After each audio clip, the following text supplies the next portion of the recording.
Друзья, приветствуем вас на подкастах Министерства юстиции. Сегодня мы говорим о демократизации в сфере образования, науки и инноваций. Наш гость Пак Вячеслав Вячеславович, заведующий отделом по экономическим вопросам Национального института стратегических инициатив при президенте Кыргызской республики. Здравствуйте, Вячеслав Мырза. Здравствуйте.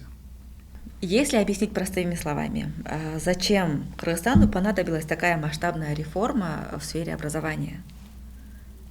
Спасибо за приглашение. На самом деле сейчас для меня честь большая говорить о вопросах дебюрократизации в сфере науки, образования и инноваций. Чтобы вы понимали, сейчас проходит не просто техническая корректировка, нормативная или иная. Сейчас НИСИ перестраивает, рассматривает новую архитектуру будущего образования, науки и инноваций.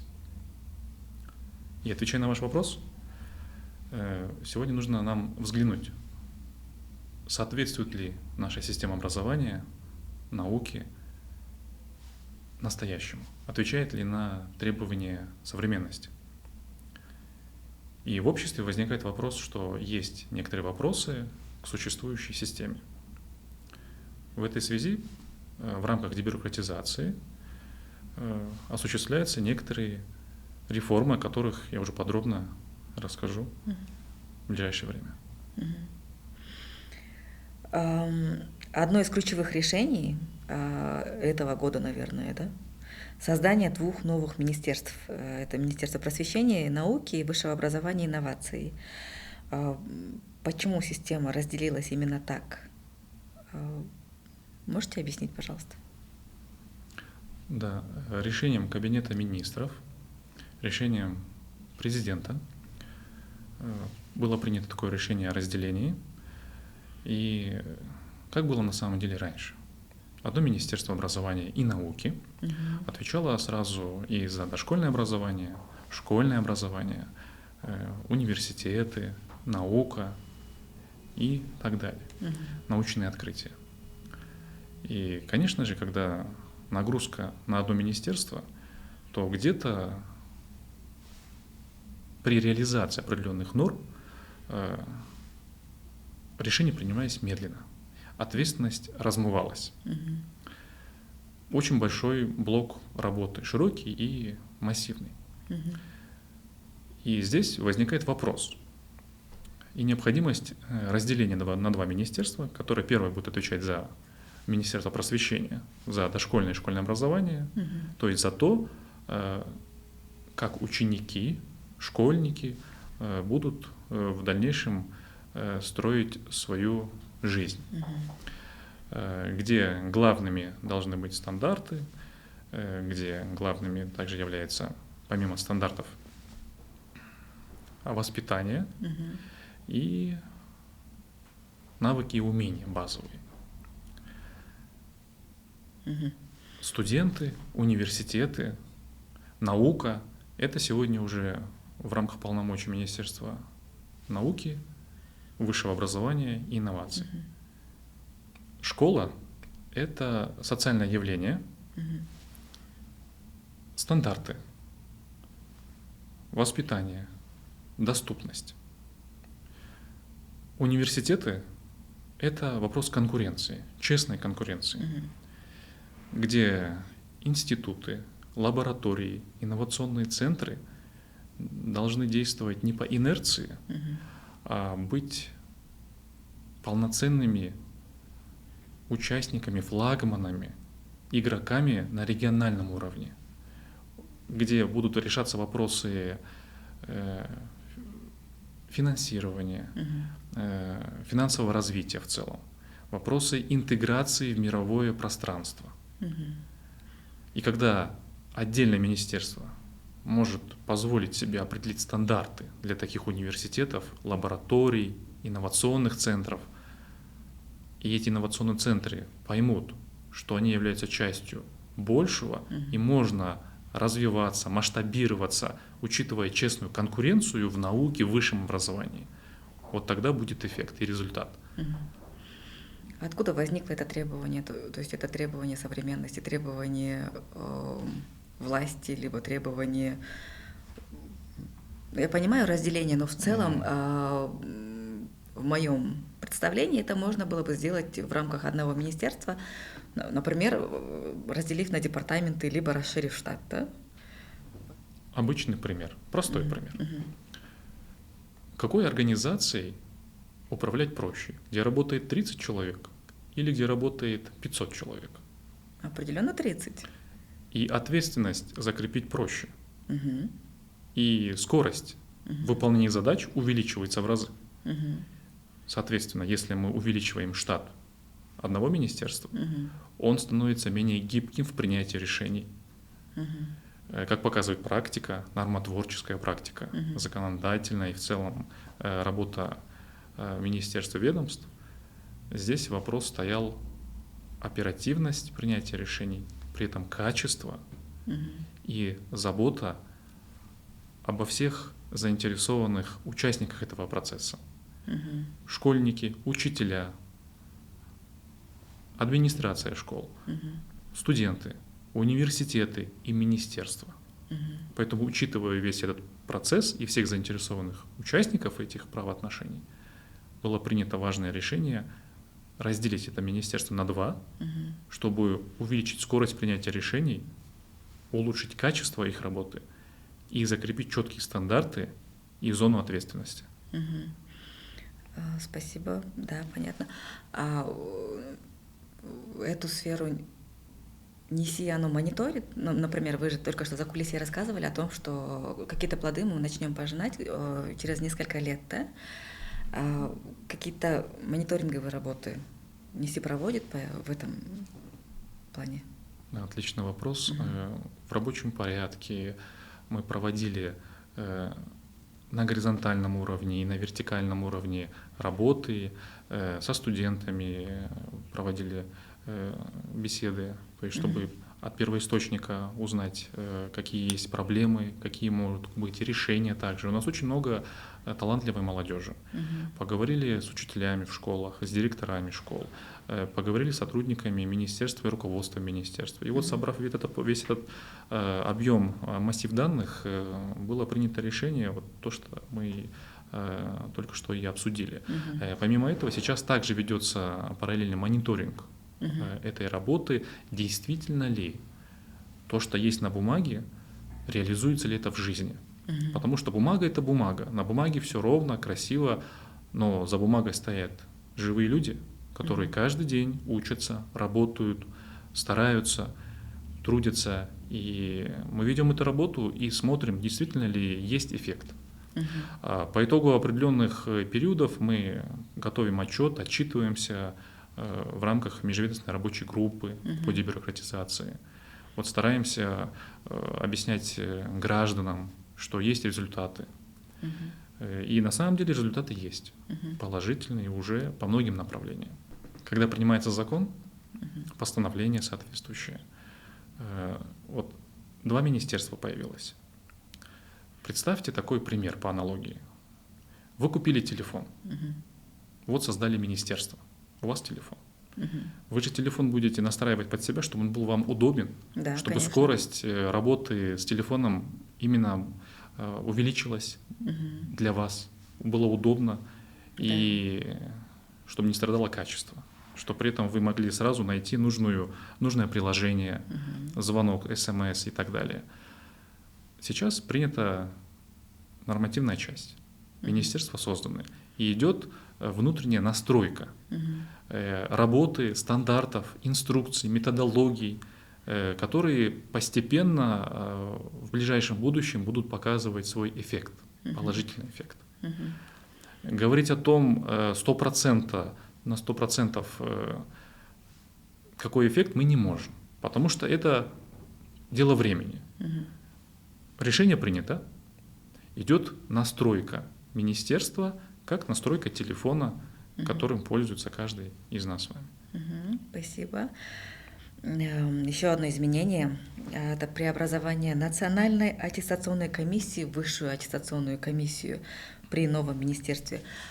Для начала можете раскрыть, чем вообще Национальная аттестационная комиссия, НАК, и Высшая аттестационная комиссия, ВАК, занималась? Отличный вопрос. Здесь Национальная аттестационная комиссия, которая по наименованию была ранее, и Высшая аттестационная комиссия при Министерстве науки, высшего образования и инноваций.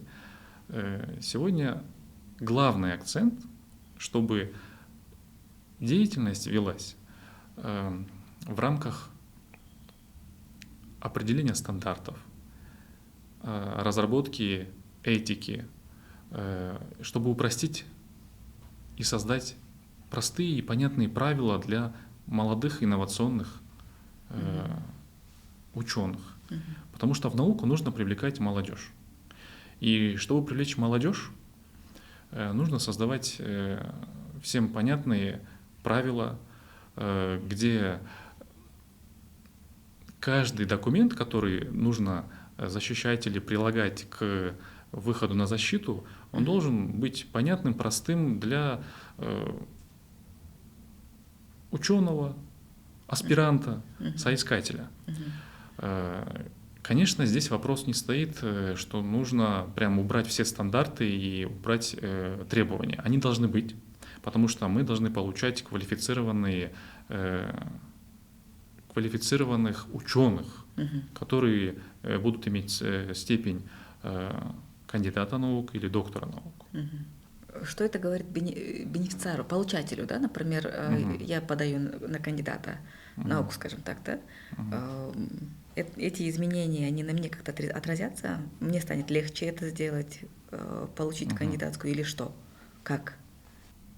Вам, как аспиранту или соискателю, сегодня будет намного проще выйти на защиту, потому что исключены некоторые, так скажем, дублирующие функции, некоторые функции, которые на сегодня, например, можно заменить другими процедурами, цифровизацией, например. Да, есть моменты, где, чтобы выйти на защиту, раньше нужно было сдавать кандидатский минимум. Сегодня такое требование, оно исключено. То есть человек, он пишет статьи, он набирает определенные баллы в зарубежных изданиях, в отечественных. Вот, и также он должен соблюдать определенные требования, чтобы выйти на защиту. То есть процесс выхода на защиту, он упрощен. И по времени тоже сокращен. Раньше были определенные периоды времени, которые нужно выдержать, чтобы выйти на защиту. Сегодня такие требования, они исключены. Вот. Помимо этого, относительно вопроса нострификации, то есть признания ученых степеней, например, PhD, доктор философии. За границей наши молодые ребята могут заканчивать университеты, когда они потом получают доктора философии, это PhD, да, на английском. И здесь не всегда, но были случаи, возникали ситуации, когда нужно было доказывать свою профпригодность. Да, кстати, я слышала на одном из заседаний депутат, по-моему, Эльвира Сурабалдиева поднимала этот вопрос, что у нас не признаются PhD. На самом деле у нас раньше они признавались, и сейчас они признаются, просто процесс немного работы поменялся. Высшая аттестационная комиссия сохранила и сохраняет всегда статус авторитетной организации, авторитетного учреждения, так будет правильнее. Сегодня на площадке Высшей аттестационной комиссии как раз проводится процесс нострификации, то есть признание ученых степеней доктора философии, как сейчас. Есть список, международный рейтинг университетов. В этот топ университетов, если входит тот университет, где оканчивал наш гражданин или любой гражданин, то мы автоматически Кыргызстан признаем такую высшую академическую степень доктора философии, PhD. Если гражданин окончил вуз, университет, который не входит в этот топ, то у нас включается процедура нострификации. Это тоже важная процедура для того, чтобы не было, так скажем, дипломов подделок. Здесь мы ставим во главу угла вопрос безопасности, вопрос правды, вопрос качества, что диплом, он должен быть действительно проверенным и достоверным. Да, есть такие моменты, когда вуз не попадает в топ, или это новый вуз, университет международный, конечно, его в топе сразу не будет. И вот для таких выпускников таких университетов у нас сегодня работает нострификация. Она работала и раньше, и действует сегодня. Только процедуры поменялись. Получается, механизм уже настроен, да? Да, механизм настроен. И механизм автоматизирован для выпускников тех университетов, которые уже есть, которые входят в топ, международный авторитетный топ, который признается во всем мире. Хорошо, поняла. Спасибо большое. Еще одно новшество, которое, скорее всего, было принято с молодежью чуть-чуть настороженно, прекращение набора на заочную форму обучения на базе школьного образования. Откуда возникла такая идея и почему она принята? В последнее время один из самых обсуждаемых вопросов. Тут нужно сразу разграничить два момента. Заочная форма обучения и дистанционно-цифровые образовательные технологии. По факту, как было раньше, заочная форма обучения, мы можем там заниматься своими делами, но обязаны приезжать на определенный период времени и обучаться каждый день там в университете. А потом обратно уезжаем и работаем, занимаемся своими делами. Но здесь вопрос-то, а качественно ли это? Возможно ли человеку в течение 2 недель объяснить и рассказать тот материал, который объясняют в университетах очного формы обучения в течение полугода или одного учебного года? Можно получить какие-то направления для того, чтобы самообразованием заниматься, но... Согласен. Но опять же, здесь вопрос стоит качество обучения, чтобы диплом не был при окончании, чтобы диплом не был просто бумажкой, которую купили официально через кассу заочного обучения. А вот вопрос дистанционных образовательных цифровых технологий, ведь это у нас с вами может быть ежедневное обучение через платформы цифровые, телефон, ноутбук, компьютер. Заниматься можно параллельно своими задачами, можно находиться дома, никуда не ехать, но при этом обучаться дистанционно. Скорее всего, большинство студентов, наверное, бы не бросали свою учебу, если бы дистанционное образование уже было бы. Да, и это веяние времени.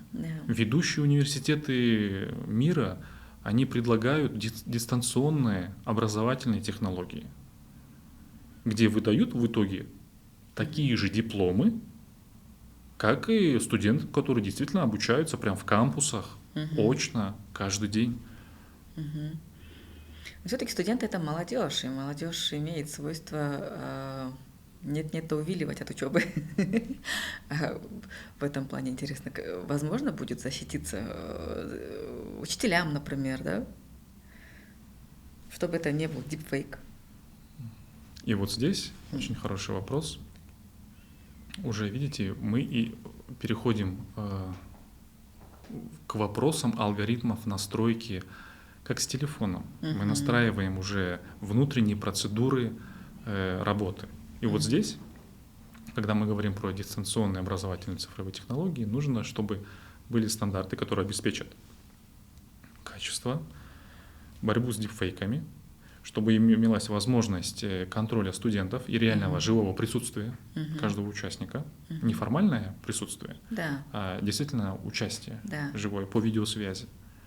Вот. И это уже стандарты, и это уже обязательства учителя, преподавателя, который будет соответствовать и выполнять условия стандартов.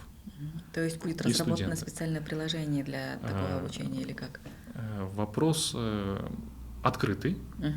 Как это будет работать, это уже вопросы к практика применительной части министерства, Мгм. какие стандарты разработаются, как это будет осуществляться, но есть главные принципы, чтобы это было качественно, чтобы это было максимально достоверно в части присутствия каждого участника лекции, семинара, ну вот, без подмены, вот, и, соответственно, без дипфейков. Как вы думаете, по вашему личному мнению, когда оно примерно встанет на рельсы, такое обучение? Ну, как показывает практика, это ближайшие несколько месяцев нужно будет разработать соответствующие стандарты, но при этом, опять же, учитывая, что этот запрет, он вводится на 2026-2027 учебные годы, именно с этого периода, поэтому у нас есть время. То есть еще не факт, что заочную форму обучения вообще убрали, а это только на 2 года, да, будущий запрет стоит. Я правильно вас поняла? Отдельно есть постановление, которое предусматривает пилот. Вот скоро мы получим итоги этого пилота на заочную форму обучения на несколько специальностей. Ну вот, в целом, если в рамках указа президента мы будем смотреть, то там четко написано 26-27 год. Но, опять же, наша система законодательства так устроена, что она прогрессивная и очень гибкая. И поэтому, если мы увидим, что действительно есть какие-то негативные факторы, то мы, конечно, можем это все подкорректировать и под запросы студентов, преподавателей, министерства это все будет, конечно, корректировать. Вот. А есть примеры других стран? Вот я вам привел примеры мировых университетов. Нет, имеется в виду в именно такой Гарварде, в структуры. Оксфорде. Прям так и обучаются дистанционно. Мы с вами можем, находясь в Кыргызстане, поступить в Гарвард, в Оксфорд и обучаться дистанционно, либо на курсах, на платной основе. Есть бесплатные, есть платные платформы. Вот, и получать такой же диплом по итогу. Если в мире уже механизм как-то уже встал на рельсы, то есть он уже работает, то его, в принципе, перенять на нашу страну, думаю, с небольшими там доработками не так сложно, да, наверное? Да, учитывая, что в каждой стране есть свои особенности, проблем не возникнет. Смысл простой. Если ты учишься и дистанционно обучаешься, ты должен получать качественное образование, а не просто отметку в зачетке. И по вопросу о том, что вы учитель, вот эту сторону вашей жизни раскройте нам. Да, спасибо. Я на самом деле имею опыт преподавания, и это уже даже хобби.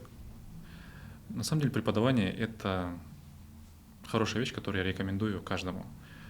Когда ты что-то объясняешь студентам, ты стараешься подготовиться и объяснить это так, чтобы студенты поняли, воодушевились.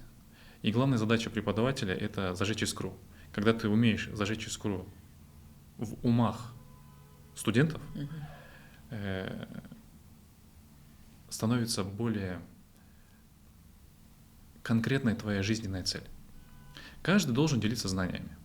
Если по долгу судьбы нам приходят знания, то мы должны этими знаниями делиться. Быть учителем очень тяжело, тем более сочетать преподавательскую деятельность с работой в НИСИ, зная нагрузку, какую вы несете в НИСИ, очень сложно. Вам нравится ваша работа? Мне нравится моя работа. Я считаю, что каждый человек должен любить свою работу. Если работа не нравится, зачем ты на ней работаешь? Да, бывает по вечерам, конечно, как мы все люди, устаем. Выгораете? Нет, не выгораем. Скорее всего, это просто завершение очередного интересного, плодотворного, продуктивного дня. Утром встает солнце, и это приносит радость и воодушевление. Для улучшения жизни в стране, в своей семье. И, кстати, интересное наблюдение. Я вам об этом не рассказывал, раз уж пошел такой разговор. Вечером после работы еду и смотрю на наших граждан, которые едут в автобусе. Каждый загружен своими делами. Кто-то после учебы, кто-то после работы думает о семейных вопросах. наши граждане, которые трудятся и живут.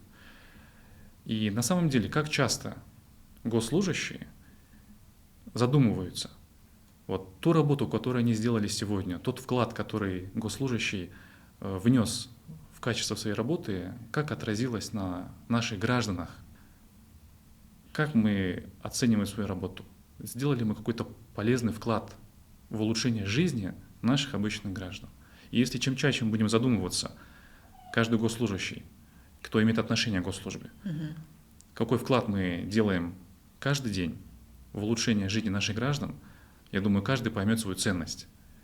И каждый поймет, находится ли он на своем месте, работает ли он с удовольствием, или ему нужно заняться чем-то другим. Да, согласна с вами. Последний вопрос. Вот посмотрим на все эти реформы, дебюрократизацию чуть шире, вот сверху, да, и вот как сотрудника НИСИ, скажите, как НИСИ оценивает значение этих реформ для страны в сфере образования, если... Такой важный момент, нужно сказать, не как эксперт, а как гражданин. Любая реформа на бумаге — это текст. В жизни где-то болезненно. Сейчас учителя, преподаватели, студенты, ученые